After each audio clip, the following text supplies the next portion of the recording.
우리가 한 달 전쯤 고린도전서를 시작하기도 말씀드리고 딱 설교 한 편을 나누었습니다. 그리고 여러 가지 교회 행사가 겹치면서 고린도전서 말씀을 나누지를 못했는데요.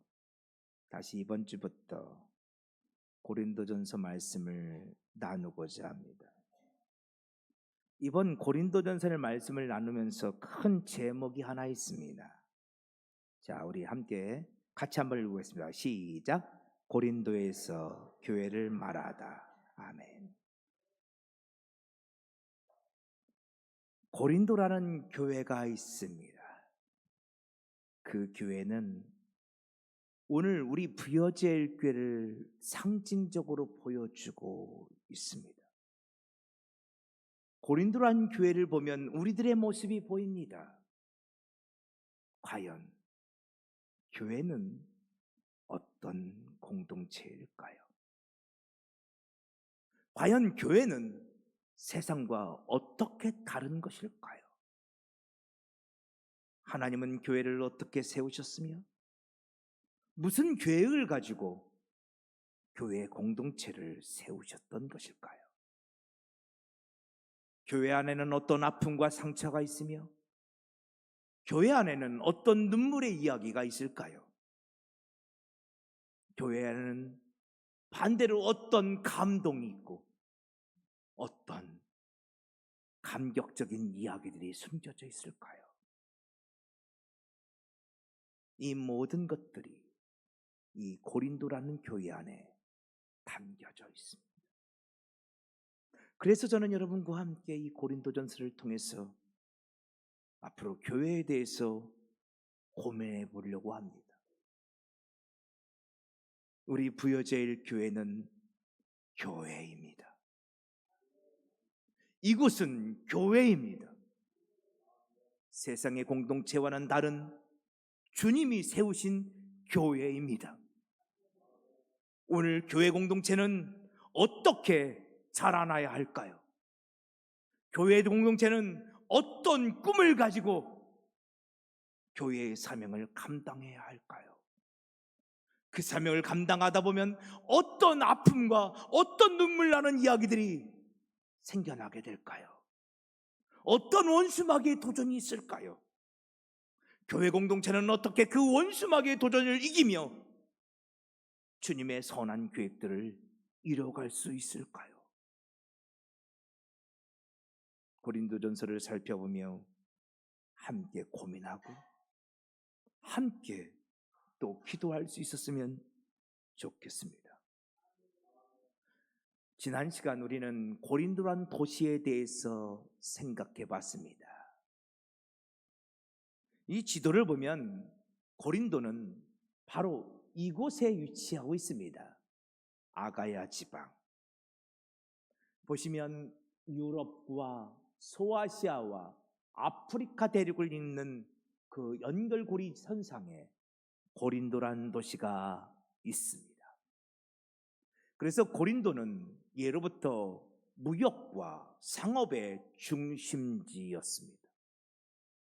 그래서 수많은 사람들이 몰려 들어왔고 그리고 수많은 돈이 몰려들고 있는 그런 도시가 고린도였습니다. 사람이 몰리고 돈이 몰리다 보니 자연스럽게 유흥업과 향락산업이 발전되었었지요. 특별히 고린도라는 도시의 언덕 위에 아프로디테 여신을 섬기는 큰 신전이 있었습니다. 그 신전 안에는 1000명이 넘는 여자 사제들이 있었는데 이 사제들은 낮에는 사자처럼 보이지만 밤에는 공식적으로 몸을 파는 성전 창기들이었습니다. 고린도라는 도시에는 이 아프로디테 신전에 1000명이 넘는 몸을 파는 창기들이 있었습니다. 뿐만이 아니죠. 고린도의 도시마다 거리마다 유흥업소, 술집이 있고 그 술집에도 수많은 몸을 파는 그런 분들이 있었습니다. 고린도라는 전체가 그런 유흥산업, 그런 정말로 악한 산업 속에 빠져 있었던 곳이었고, 그래서 이 당시에 고린도 사람 그러면 그죠? 그가 고린도 사람이 아니어도 어떤 회피적이고 성적으로 타락한 사람들 보면 저 사람은 고린도 사람이야 라고 불렀다는 거예요. 그리고 매춘부들을 고린도 사람이 아닌데도 불구하고 매춘부들을 저 여인은 고린도 여자야 라고 불렀다는 거예요. 그렇게 고린도 사람이면 성적으로 타락한 사람을 고린도 여자라고 불리면 몸을 파는 매춘부를 가르치는 단어가 될 정도로 고린도는 성적으로 매우 타락한 도시였고 또 우상을 숭배하는 우상 숭배의 중심지였다고 볼 수 있습니다. 그런데 하나님은 그 땅에 당신의 종을 보내셔서 복음의 씨앗을 뿌리게 하셨습니다. 하나님의 꿈이 있었습니다. 그 우상 숭배의 중심지가, 그 음란함의 도시가 성령의 도시가 되기를 하나님은 원하셨습니다. 그 더럽고 추한 도시가 하나님의 거룩하고 구별된 도시로 바꾸어지기를 하나님은 원하셨습니다. 그리고 저는 그것이 오늘 부여를 향한 하나님의 꿈이라고 저는 믿습니다. 대한민국 곳곳의 도시들 가운데서도 이 부여, 논산, 강경, 이 서천, 이 땅은 매우 일찍이 선교사들이 들어와 복음을 전한 땅이었습니다. 그리고 매우 일찍이 교회 공동체가 세워지고 매우 일찍이 하나님의 사람들이 생겨나기 시작한 도시였습니다. 그러나 아직도 이 땅에는 죄로 가득합니다. 아직도 이 땅에는 사망 권세로 가득합니다. 더럽고 추한 것들이 끊이지 않고 일어납니다. 하나님은 이 부여 땅을 성령의 도시로, 은혜의 도시로 하나님의 나라로 만들어가기를 위해서 우리 부여제일교회를 115년 전에 이 땅에 세우셨다고 믿습니다. 이제 우리 부여제일교회가 교회다워지기를 원합니다. 교회다운 교회가 되어서 이 부여 땅을 살리는 교회가 되어지기를 간절히 소망합니다.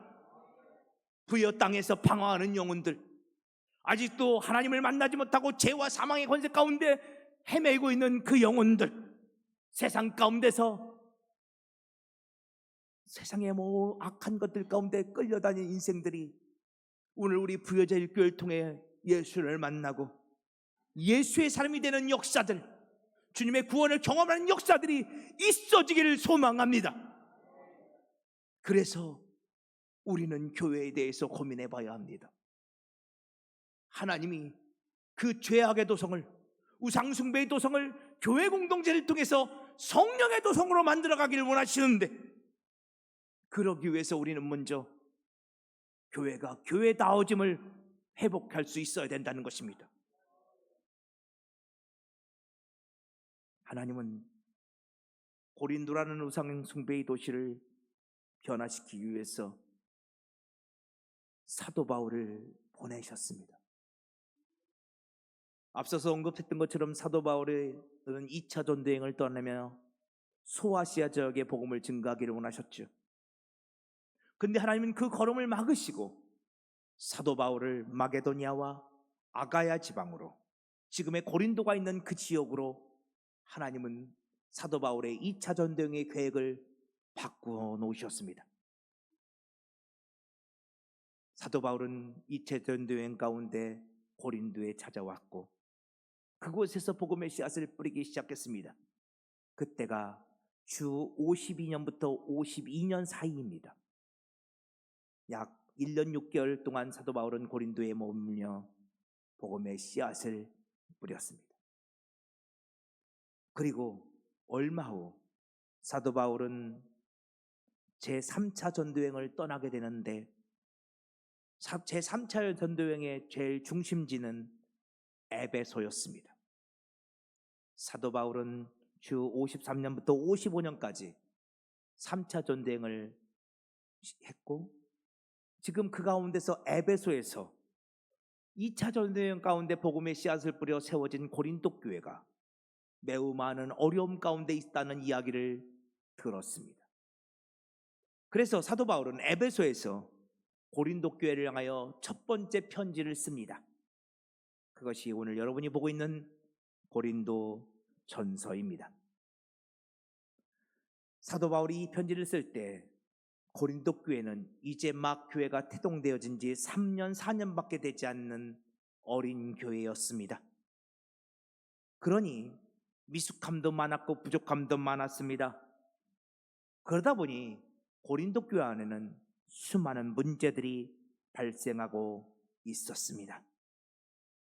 사도 바울은 그들에게 편지를 쓰며 다짜고짜 교회에 대한 이야기를 합니다. 자, 고린도전서 1장 2절 볼까요? 하나님의 교회 곧 그리스도 예수 안에서 거룩하여지고 성도라 부르심을 받은 자들과. 여러분, 성도 그리고 거룩하여지고라는 단어가 우리말 성경에는 전혀 다른 단어처럼 보입니다. 그런데 헬라어 성경을 보면 같은 단어라고 제가 지난번에 말씀드렸어요. 하기오스. 하기오스예요. 하기오스는 구별하다, 분리하다 이런 뜻이에요.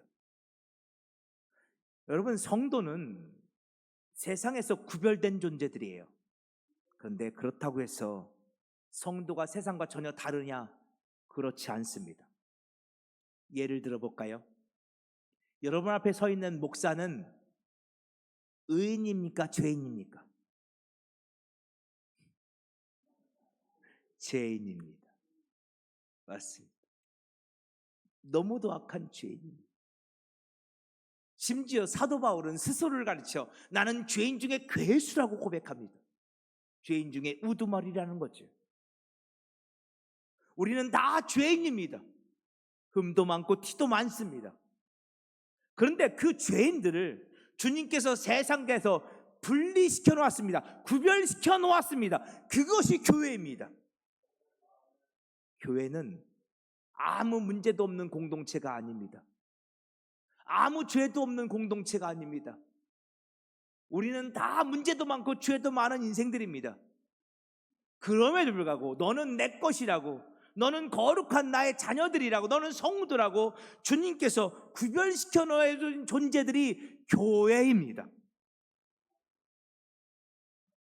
그래서 중요한 것이 있어요. 그래서 오늘 1절이 중요해요. 자, 오늘 이 1절 말씀만 볼 텐데요. 사도 바울이 갑자기 자신과 형제 소스데네가 있다고 지금 말하고 있어요. 지금 사도 바울은 3차 전도여행을 하고 있어요. 지금 있는 곳은 에베소예요. 근데 사도 바울이 내가 지금 3차 전도여행을 하는데 내 옆에 나의 형제 소스데네가 있습니다 라고 말해요. 자, 오늘 이 소스데네가 누군지부터 우리가 알아야 돼요. 자, 우리 사도행전 18장 볼까요? 사도행전 18장을 보면 사도 바울이 제2차 전도여행을 떠나는 장면이 나와 있어요. 자, 제2차 전도여행 가운데 사도 바울은 고린도에서 1년 6개월을 머물러요. 그러면서 교회 공동체를 세우고 복음을 전하죠. 바로 그때 유대인들이 바울을 고소하는 일이 생겨요. 여러분, 이방인들이 바울을 고소한 거 아니에요. 아프로디테 여신을 섬기는 우상 숭배자들이, 아니면 그 여신의 그 신전에서 음란을 행하는 우상 숭배자들, 이방인들이 바울을 고소한 것이 아니라 스스로 율법의 의로 흠이 없다 말하는, 스스로 하나님을 잘 믿고 있다 말하는 고린도에 있는 유대인들이 아가야의 총독이었던 갈리오에게 사도 바울을 고소했어요.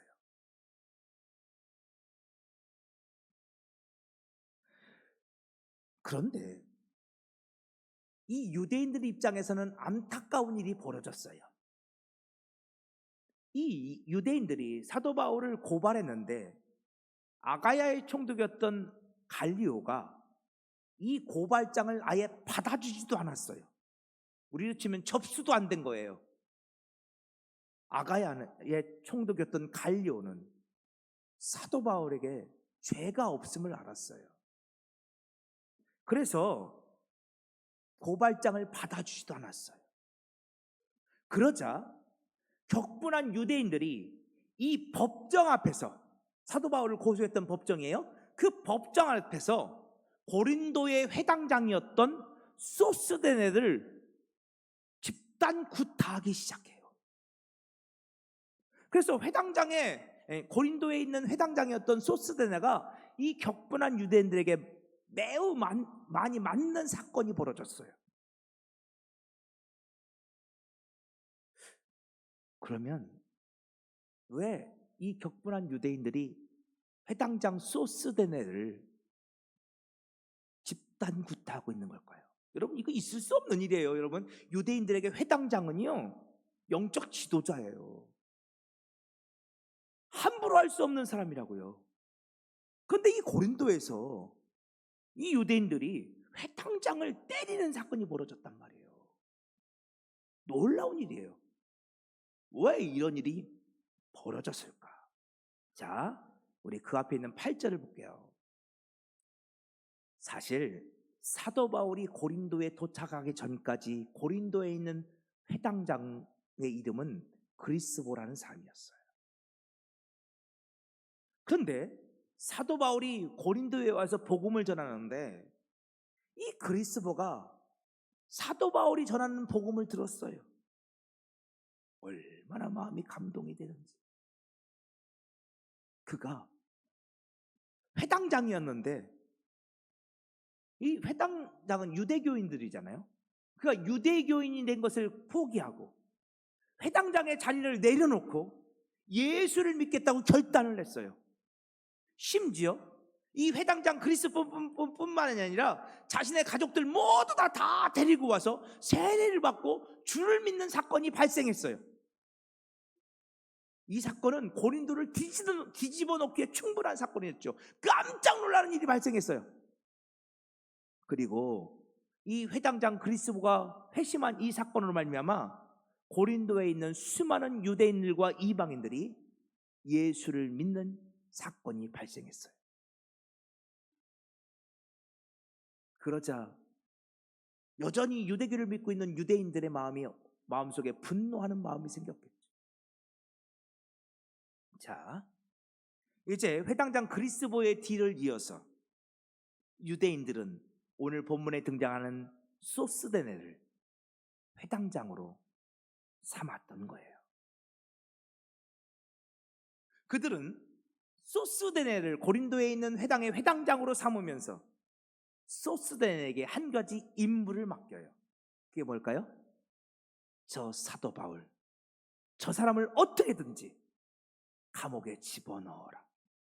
더 이상 복음을 증거하지 못하도록 무슨 방법을 써서라도 바울을 감옥에 집어넣어라. 다시는 복음을 증거하지 못하게 해라. 이것이 회당장 소스데네에게 주어진 임무였어요. 그리고 소스데네는 그들이 주어진 임무에 따라 사도 바울을 아가야의 총독 갈리오에게 고발했는데 갈리오가 그 고발장을 접수조차 해주지 않았던 거예요. 순간 유대인들이 격분을 합니다. 그리고 그 격분은 회당장이었던 소스데네에게 돌아가죠. 그 일 하나 제대로 처리하지 못했다고 그들은 그들의 영적 지도자였던 회당장 소스데네를 향하여 집단 구태하는 사건을 벌였던 것이죠. 회당장 소스데네에 대한 이야기는 그것으로 그쳐집니다. 성경은 그가 그 이후 어떻게 살았는지를 기록하고 있지 않습니다. 그러다가 오늘 본문 고린도전서 1장 1절에서 사도 바울이 고린도 교회를 향하여 편지를 쓰는데 갑자기 잊혀졌던 그 이름 소스데네가 등장합니다. 전날에 그는 사도 바울을 감옥에다 가두려고 했던 고린도 회당의 회당장이었습니다. 그는 전날에 핍박자였습니다. 복음을 증거하지 못하게 만드는 그런 복음의 원수였습니다.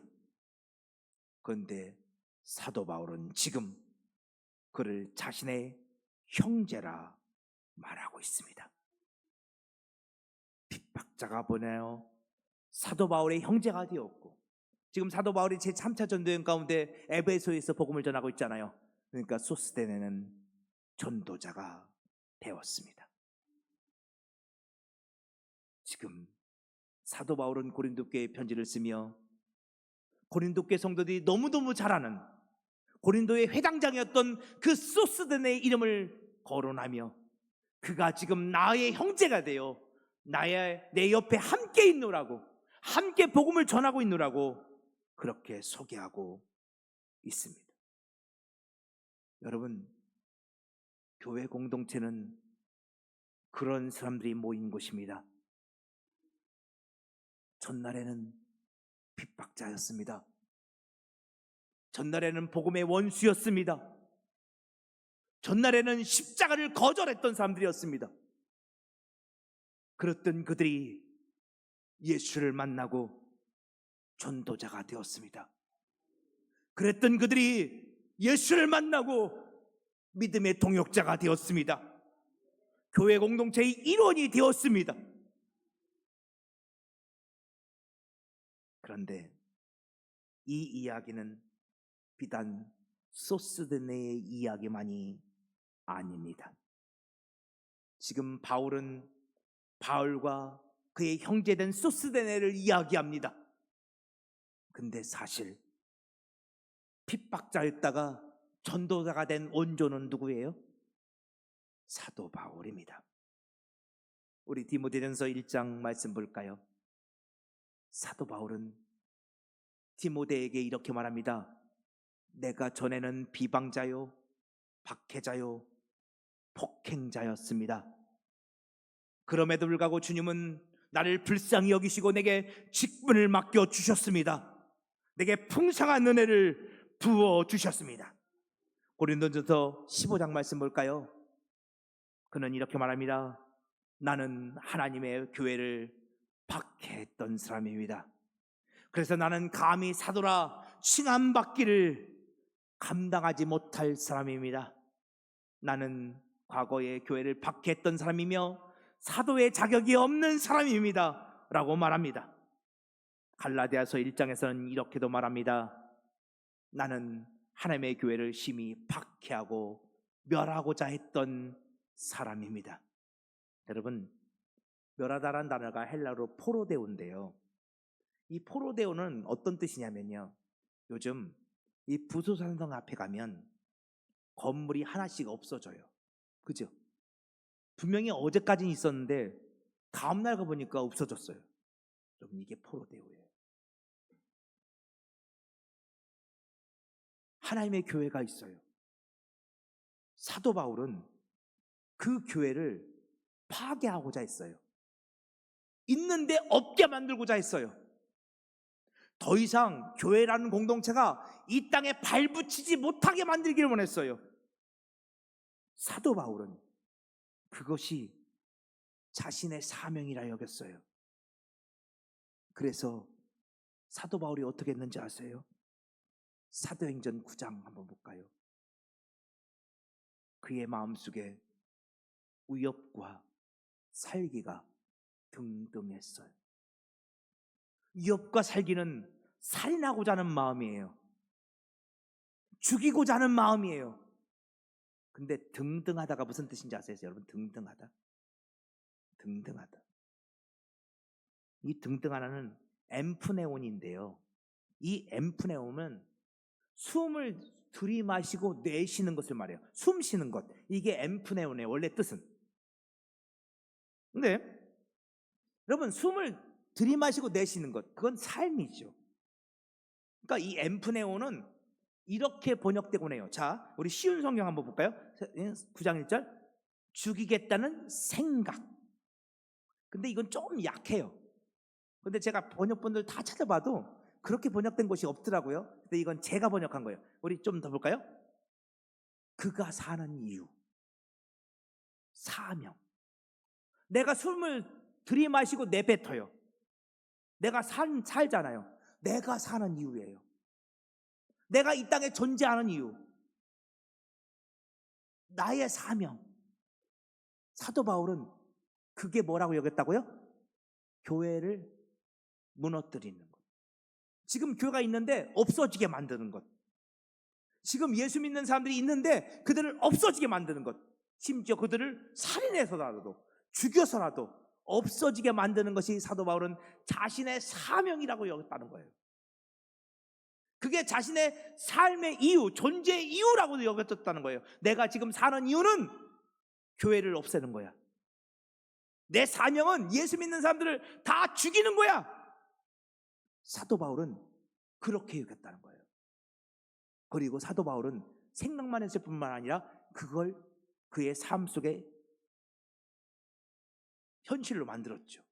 그래서 사도행전 7장을 보면요, 자, 사람들이 스데반을 돌로 쳐 죽여요. 근데 여기서 중요한 표현은 사울이라는 청년의 발 앞에 그들이, 그 핍박자들이 옷을 갖다 두었다고 말해요. 그런데 왜 여러분 사울이라는 청년의 발 앞에 옷을 갖다 두었을까요? 여러분, 이건 유대인들의 관용구예요. 자, 사도행전 4장을 볼게요. 자, 초대교회 성도들 가운데 은혜 받은 사람들이 있었어요. 그들은 밭을 팔고 집을 팔아서 어떻게 했어요? 그 판 돈을 사도들의 발 앞에 가져다 두었어요. 이 말씀은 사도들의 권위를 인정한다는 거예요. 이 말씀은 사도들에게 복종한다는 거예요. 당신의 뜻대로 되기를 원한다는 거예요.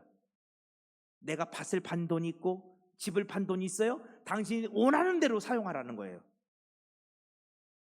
그것처럼 지금 스데반을 돌로 쳐 죽이는 사람들이 그들의 옷을 사울의 발 앞에 갖다 놨어요. 이건 이 사람들이 지금 사울의 통제 속에 있다는 거예요. 사울의 권위 아래에 있다는 거예요. 지금 그러니까 이 스데반을 돌로 쳐 죽이는 데 있어서 주모자는 누구다?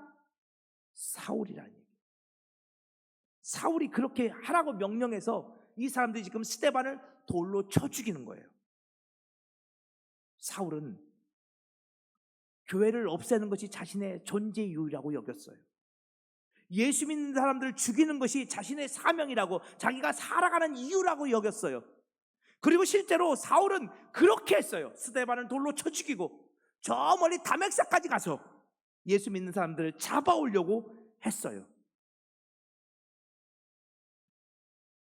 그래서 사도행전 8장을 보면 이런 말이 있어요. 사울은 그가 스데반이 죽임당함을 마땅히 여겼더라. 사울은 스데반을 돌로 쳐 죽이면서도 나는 정의를 행하고 있어, 나는 옳은 일을 하고 가고 있어, 이건 옳은 일이야, 스데반은 죽어 마땅한 자야, 교회는 이 땅에서 없어져야 돼 라고 생각했다는 거예요. 그랬던 그가 예수를 만났습니다. 사도행전 20장 말씀이 있는데 PPT에서 빠졌어요. 자, 사도행전 20장 말씀 제가 읽어드릴게요. 내가 달려갈 길과 주 예수께 받은 사명 곧 하나님의 은혜의 복음을 증거하는 일을 마치려 하면은 나의 생명조차 조금도 귀한 것으로 여기지 아니하노라. 핍박자 사울이 이렇게 고백해요. 내가 하나님의 은혜의 복음을 증거하는 일에는 내 생명조차 조금도 귀한 것으로 여기지 아니하노라. 핍박자가 변화해서 전도자가 되었어요. 교회를 이 땅에서 파괴하는 일이 자신의 존재 이유라고 여겼던 사울이 이제는 자신의 생명을 걸고 복음을 증거하는 사도가 되고 전도자가 되었어요. 근데 놀라운 것이 뭔지 아세요? 그 핍박자 사울과 그 핍박자 소스데네가 고린도에서 만났어요.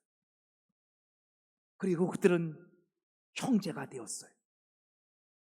핍박자와 핍박자가 만나 형제가 되었으니 그들은 더욱 교회를 핍박할 것처럼 보이는데 놀랍게도 핍박자와 핍박자가 만나 예수 그리스도를 증거하는 전도자가 되었어요.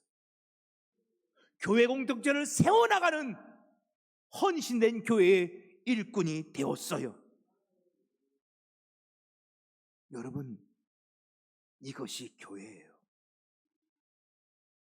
도대체 누구와 무엇이 그들을 그렇게 만들었을까요?